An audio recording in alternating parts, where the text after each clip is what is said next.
अभी हम पढ़ने जा रहे हैं बायोटिक एजेंट्स। तो बायोटिक एजेंट्स के बारे में अभी हम बात करते हैं। तो मेजॉरिटी ऑफ फ्लावरिंग प्लांट्स जो है use animals as a pollinating agent. तो मेजॉरिटी ऑफ फ्लावरिंग प्लांट जो होता है एनिमल्स के रूप में पॉलिनेटिंग एजेंट यूज करते हैं। तो एनिमल्स होते हैं पॉलिनेटिंग एजेंट के रूप में, ठीक है।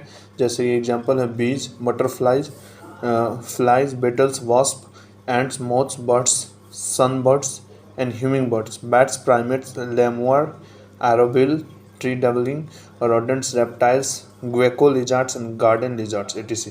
पॉलिनेशन बाय इंसेक्ट्स, पॉलिनेशन जो इंसेक्ट्स के द्वारा होता है उसको इंटैमोफिली बोलते हैं। Okay, particularly bee is more common. तो पॉलिनेशन जो इंसेक्ट में जो पॉलिनेशन करवाता है जो पार्टिकुलरली कॉमन कौन सा है, बीज। Often flowers of animal pollinated plants are specifically adapted for particular species of animal. तो flowers of animal pollinated plants जो होता है वो स्पेसिफिकली एडेप्टेड होता है पार्टिकुलर स्पेसीज के लिए, ठीक है। तो अभी हम पढ़ते हैं features of insects pollinated flower. तो अभी हम पढ़ते हैं ऐसे प्लांट्स के बारे में जो कि इंसेक्ट्स के द्वारा पॉलिनेशन करवाता है। तो अभी बात करते हैं large colourful fragrant and rich in nectar. Fragment यहाँ पे गलती से लिखा गया फ्रैग्रेंट लिखा हुआ है, तो ये प्रॉब्लम। फ्रेगनेंट होता है, अच्छा जो भी है फ्रेगनेंस होता है। तो large colourful fragrant and rich in nectar. तो यहाँ पे बताया है कि इंसेक्ट पॉलिनेटेड फ्लावर्स में लार्ज कलरफुल फ्रेगनेंट और रिच इन नेक्टर होता है। Nectar and pollen grains are the floral rewards for pollination. Nectar and pollen grains जो होते हैं फ्लोरल रिवॉर्ड्स है पॉलिनेशन के लिए। तो नेक्टर पोलन ग्रेन्स जो रहता है फ्लावर में वो एक तरह का रिवार्ड है पॉलिनेशन के लिए, ठीक है। When the flowers are small they form inflorescence to make them visible. जब फ्लावर्स जो होते हैं स्मॉल होते हैं तो वो इन्फ्लोरेसेंस बनाते हैं अपने आप को दिखने के लिए। The flowers pollinated by flies and beetles secrete foul odours to attract these animals. Flowers जो कि पॉलिनेट होते हैं फ्लाइज से और बीटल से वो सीक्रेट करते हैं एक स्मेल एनिमल्स को अट्रैक्ट करने के लिए। The pollen grains are generally sticky when the animals comes in contact with the anther and stigma. तो पॉलन ग्रेन्स जो होते हैं जनरली स्टिकी होते हैं जब एनिमल्स कॉन्टैक्ट में आते हैं एंथर के और स्टिग्मा के। तो इसके बॉडी जो होते हैं its body gets pollen grains, तो उसके बॉडी में पॉलन ग्रेन्स लग जाता है। When it comes in contact with the stigma it results in pollination. तो जब फिर और उसके बाद जब वो स्टिग्मा के कांटेक्ट में आते हैं तो वो पॉलिनेशन हो जाता है। कैसे, जब में कोई भी प्लांट कोई भी मतलब इंसेक्ट जो होता है किसी भी एंथर पे बैठता है तो एंथर पे बैठता है तो क्या होता है नेक्टर लेने के लिए तो उसके बॉडी में पॉलन लग जाता है। तो फिर वो पॉलन जब फिर कभी वो स्टिग्मा पे बैठता है तो फिर स्टिग्मा पे बैठता है तो वो पॉलन जो होता है स्टिग्मा में चले जाता है तो वो पॉलिनेशन हो जाता है इस प्रोसेस। अभी हम बात करते हैं some plants provide safe place as a floral reward to lay eggs. कुछ प्लांट्स जो होते हैं सेफ प्लेस होते हैं फ्लोरल रिवार्ड के फॉर्म में जो कि एग्स देते हैं। नीट 2017 का क्वेश्चन है Amorphophallus tallest flower of 6 feet. Amorphophallus flower जो है जो कि टॉलेस्ट फ्लावर्स होता है 6 फीट का। A moth species and the plant yucca can not complete their life cycle without each other. तो बोल रहा है कि मॉथ स्पेसीज और प्लांट यूका जो है अपना लाइफ साइकिल कंप्लीट नहीं कर सकता है एक दूसरे के बिना। The moth deposits eggs in the locule of ovary. Moth जो होता है अपने एग को डिपोजिट करता है ओवरी के लोक्यूल में। The flower gets pollinated by moth. तो फ्लावर जो होते हैं पॉलिनेट होता है मॉथ के द्वारा। The larva come out of the eggs as seed starts developing. तो लार्वा जो होता है कब बाहर आता है, जब एग्स जो होता है तो larva come out of the eggs. तो लार्वा जो होता है जब एग्स से बाहर निकलता है जब सीड डेवलप होना चालू हो जाता है तब। Many insects consume pollen as a nectar without bringing about pollination. Many insect जो होता है कंज्यूम करते हैं पॉलन को और नेक्टर को बिना पॉलिनेशन के, मतलब पॉलिनेशन के बगैर। दे आर कॉल्ड पॉलन और नेक्टर रॉबर्स। तो ऐसे ऑर्गेनिज्म को पॉलन और नेक्टर रॉबर्स बोलते हैं। अभी हम पढ़ेंगे आउट ब्रीडिंग डिवाइसेस के बारे में। तो आइए हम आउट ब्रीडिंग डिवाइसेस के बारे में बात करते हैं। Hermaphrodite flowers can undergo self pollination. तो हर्माफ्रोडाइट फ्लावर जो होते हैं वो सेल्फ पॉलिनेशन से करते हैं। तो हर्माफ्रोडाइट कहने का मतलब क्या हुआ यहाँ पे? हर्माफ्रोडाइट कहने का मतलब वैसे प्लांट जिसके पास मेल और फीमेल सेक्स ऑर्गन दोनों हो। तो वैसे जैसे मेल पार्ट और फीमेल पार्ट दोनों हो सेमी प्लांट में, सेमी फ्लावर में, तो उसको हम बोलते हैं मतलब सेमी प्लांट के सेमी फ्लावर में ऐसे प्लांट के फ्लावर को हम क्या बोलते हैं? हर्माफ्रोडाइट बोलते हैं। Continued self pollination results in inbreeding depression. तो कंटिन्यूड अगर सेल्फ पॉलिनेशन होता है तो ये इनब्रीडिंग डिप्रेशन के कारण हो सकता है। To avoid self pollination and encourage cross pollination there are some devices in plant. तो सेल्फ पॉलिनेशन को अवॉइड करने के लिए और क्रॉस पॉलिनेशन को बनाने के लिए कुछ डिवाइसेस का इस्तेमाल किया जाता है प्लांट में। पहला लिखा है avoid synchronisation. Here the pollen is release before the stigma becomes receptive और stigma is receptive before the release of pollen. It prevents autogamy. तो अवॉइडिंग सिंक्रोनाइजेशन का मतलब है जब पॉलन रिलीज होता है स्टिग्मा से पहले, बिफोर द स्टिग्मा कम्स, हाँ, जब पॉलन रिलीज होता है जब स्टिग्मा रिसेप्टिव होता है उससे पहले, और स्टिग्मा जब रिसेप्टिव होता है, स्टिग्मा इज रिसेप्टिव बिफोर, जब स्टिग्मा रिसेप्टिव होता है पॉलन के रिलीज से पहले, तो ये प्रिवेंट करता है ऑटोगैमी को। दूसरा देखते हैं arrangement of anther and stigma in different position. तो अरेंजमेंट होता है एंथर और स्टिग्मा का अलग अलग पोजीशन पे, तो ये प्रिवेंट करता है ऑटोगैमी को। सेल्फ इनकम्पैटिबिलिटी क्या होता है? सेल्फ इनकम्पैटिबिलिटी के बारे में बात करते हैं। It is genetic mechanism to prevent self pollen from the same flower और other flowers of the same plants. Genetic incompatibility होता है, ये जेनेटिक सेल्फ इनकम्पैटिबिलिटी होता है। ये जेनेटिक मैकेनिज्म है जो कि प्रिवेंट करता है सेल्फ पॉलन को सेम फ्लावर से और अदर फ्लावर से सेम प्लांट में, ठीक है, from fertilisation by inhibiting pollen germination और pollen tube growth in the pistil. तो यहाँ पे बताया जा रहा है कि फर्टिलाइजेशन से और उसको इनहिबिट करता है बाय इनहिबिटिंग पॉलन जर्मिनेशन और pollen tube growth in the pistil, ठीक है। तो मैं इसको क्लियर कर देता हूँ अच्छा से बात पढ़ के। It is genetic mechanism to prevent self pollination. Self incompatibility का मतलब है कि एक जेनेटिक मैकेनिज्म है सेल्फ पॉलिनेशन को प्रिवेंट करने के लिए, ठीक है, जो कि सेल्फ पॉलिनेशन होता है सेम फ्लावर और सेम प्लांट्स में होता है, ठीक है। From fertilisation by inhibiting pollen germination और pollen tube growth in the pistil. किससे मतलब? तो फर्टिलाइजेशन को मतलब रोकने के लिए और इनहिबिट करने के, पॉलन जर्मिनेशन और pollen tube growth in the pistil, ठीक है। और डी नंबर पढ़ते हैं production of unisexual flower. If male and female flowers are present on the same plants that is monoecious. Example castor and maize. Monoecious plant का example है castor and maize, इसको ध्यान में रखना है। It prevents autogamy but not geitonogamy. ये prevent करते हैं ऑटोगैमी को लेकिन जिटेनोगैमी को नहीं। In dioecious plant example papaya. Dioecious plant का एग्जाम्पल है पपाया, इसको भी ध्यान में रखना है। Male and female flowers are present on different plant. Male और फीमेल फ्लावर जो होता है प्रेजेंट होता है अलग अलग प्लांट पे। This prevent both autogamy and geitonogamy. तो ये ऐसे टाइप के फ्लावर जो होते हैं दोनों को प्रिवेंट करते हैं, जिटेनोगैमी को भी और ऑटोगैमी को भी, ठीक है। तो अभी हम बात देखेंगे पॉलन पिस्टिल इंटरैक्शन को, ठीक है। तो यहाँ पे पॉलन ग्रेन्स दे रखा है, यहाँ पे स्टिग्मा है, स्पर्म न्यूक्लिया, ये पॉलन ट्यूब है, ट्यूब न्यूक्लियस स्टाइल है, एम्ब्रियो सैक है, पोलर न्यूक्लिया या ओवरी है, माइक्रोपाइल है, सिनर्जिड्स है, एग सेल है। यहाँ पे है सेंट्रल सेल, यहाँ पे एग न्यूक्लियस, यहाँ पे प्लाज्मा मेम्ब्रेन, यहाँ पे सिनर्जिड्स दे रखा है, यहाँ पे फिलीफॉर्म एपरेटस दे रखा है, यहाँ पे मेल गैमेट्स दे रखा है और यहाँ पे वेजिटेटिव न्यूक्लियस दे रखा है। तो egg apparatus entering of pollen tube into the synergids.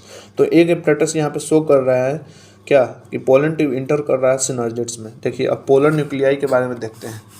Polar nuclei male gametes, यहाँ पे डिस्चार्ज हो रहा है मेल गैमेट्स का सिनर्जिड्स में। तो सिनर्जिड्स में जो डिस्चार्ज हो रहा है मेल गैमेट्स का उसके बारे में यहाँ पे दिखाया है। आगे हम पढ़ते हैं।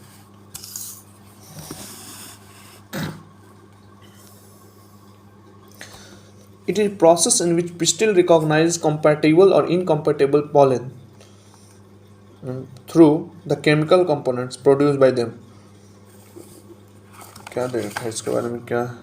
हाँ, पॉलन पिस्टिल इंटरैक्शन के बारे में दे रखा है कि एक ऐसा प्रोसेस है जिसमें पिस्टिल जो होता है रिकॉग्नाइज करता है कंपेटेबल और इनकम्पेटेबल पॉलन को किसी केमिकल द्वारा और कंपोनेंट्स के द्वारा जो प्रोड्यूस होता है इनके द्वारा। तो दूसरी पार्ट हम पढ़ते हैं। If the pollen is right type the pistil accepts it's the promotes post pollination events. अगर पॉलन जो होता है, if the pollen is right type, तो पॉलन जो होता है राइट टाइप होता है तो पिस्टिल एक्सेप्ट करता है, इसको प्रमोट्स करता है पोस्ट पॉलिनेशन इवेंट्स को। Pollen grains germinates on the stigma to produce a pollen tube through one of the germ pores. Pollen grains जो होता है जर्मिनेट करता है स्टिग्मा पे और बनाता है पॉलन ट्यूब अपने जर्म पोर के through. The content of the pollen grains move into the pollen tube. Content जो होता है पॉलन ग्रेन्स का वो पॉलन ट्यूब में जाता है। Pollen tube grows through the tissue of stigma and style and reaches to the ovary. Pollen tube जो होता है ग्रो होता है स्टिग्मा के टिश्यू से और स्टाइल से, और कहाँ पहुँचता है, ओवरी तक। ठीक है, तो अभी हम देखते हैं इसके बारे में। If the pollen is incompatible मतलब wrong type, the pistil rejects pollen by preventing pollen germination on stigma और the pollen tube growth in the style. तो बोल रहा है अगर पॉलन जो होता है इनकम्पेटिबल होता है, गलत टाइप का होता है, तो पिस्टिल जो होता है रिजेक्ट कर देता है पॉलन को। कैसे? प्रिवेंट करता है पॉलन जर्मिनेशन को स्टिग्मा पे और पॉलन ट्यूब ग्रोथ नहीं होता है स्टाइल में। उसके बारे में दे रखा है।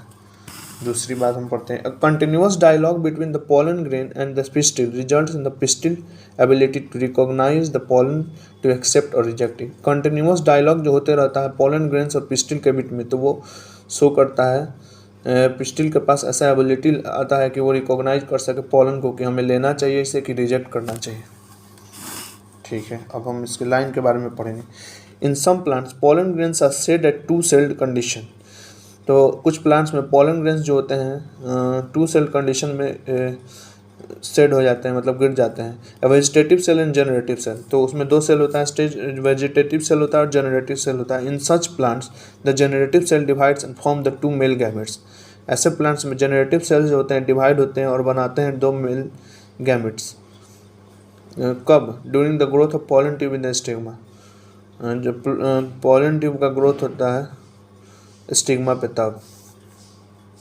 इन plants which shed pollen in the three celled condition. Plants में ये सेड करता है पॉलन तीन सेल्ड कंडीशन में। Pollen tubes carry two male gametes from the beginning. Pollen tubes जो होता है वो कैरी करता है दो मेल गैमेट्स को शुरुआत से। Third, pollen tube reaches the ovary. Pollen tube जो होता है ओवरी के पास पहुंचता है।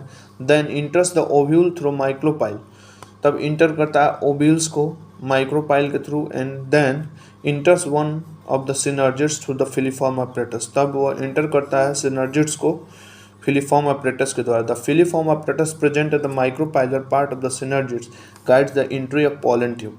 फिलीफॉर्म अपरेटस जो प्रेजेंट होता है माइक्रोपाइलर पार्ट्स पे, सिनर्जिड्स के माइक्रोपाइलर पार्ट्स पे, वो गाइड करता है पॉलन ट्यूब के एंट्री को।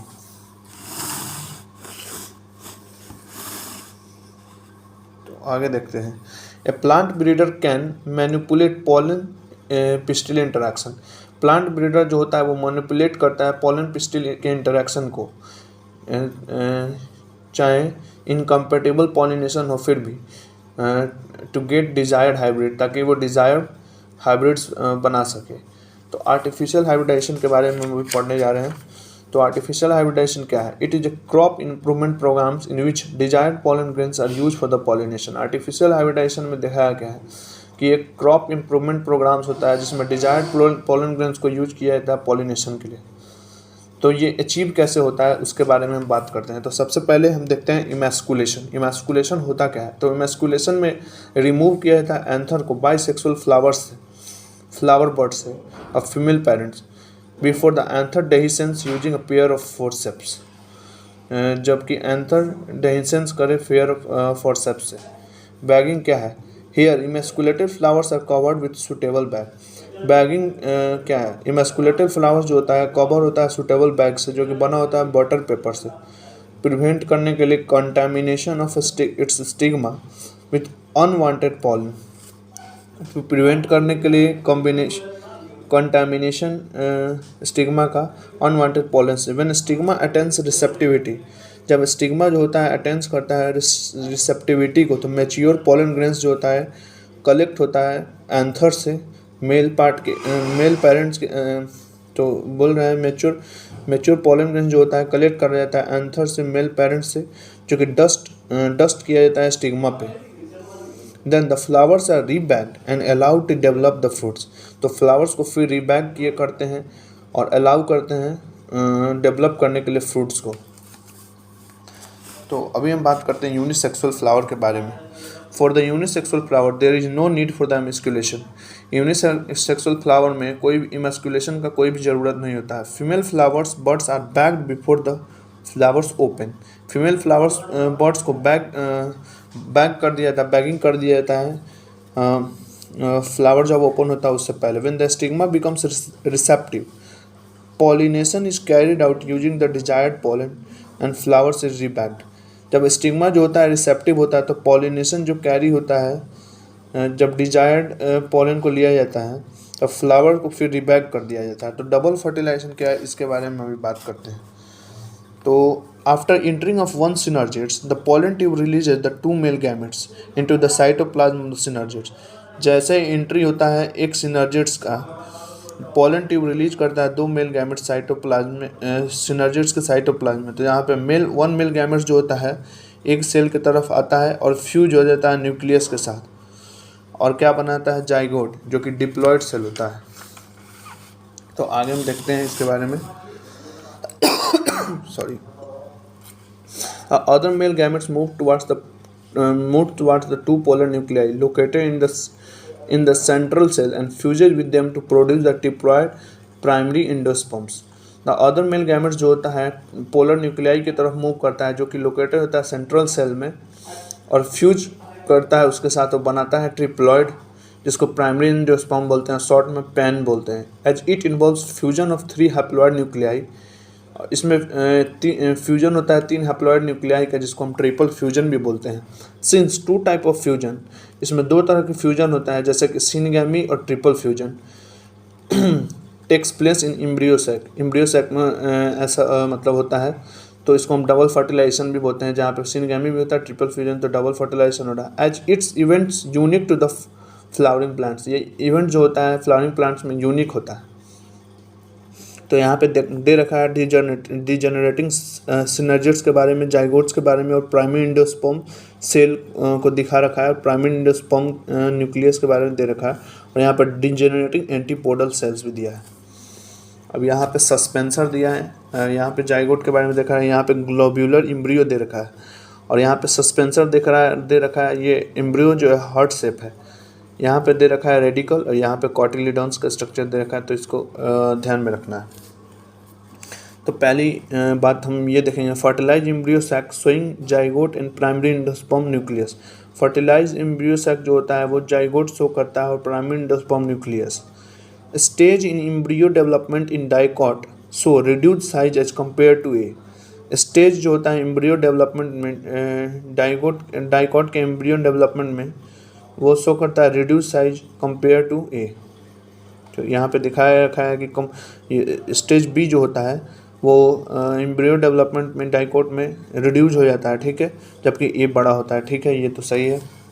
The central cell after triple fusion becomes the primary endosperm cells and develops into the endosperm while the zygote develops into embryo. तो बोल रहा है सेंट्रल सेल्स जो होता है ट्रिपल फ्यूजन के बाद प्राइमरी एंडोस्पर्म सेल बना लेता है और डेवलप हो जाता है इंडोस्पर्म में, जबकि जाइगोट जो होता है किस फॉर्म में बना लेता है, जाइगोट जो होता है एम्ब्रियो बना लेता है। तो अभी हम देखते हैं पोस्ट फर्टिलाइजेशन स्ट्रक्चर्स और इवेंट के बारे में बात करते हैं।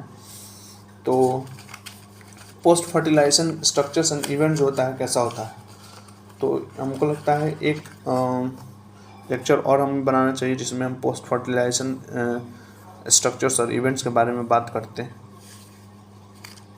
तो अभी हम इतना ही पे कंप्लीट करते हैं, पोस्ट फर्टिलाइजेशन स्ट्रक्चर्स और इवेंट्स को आगे देखते हैं।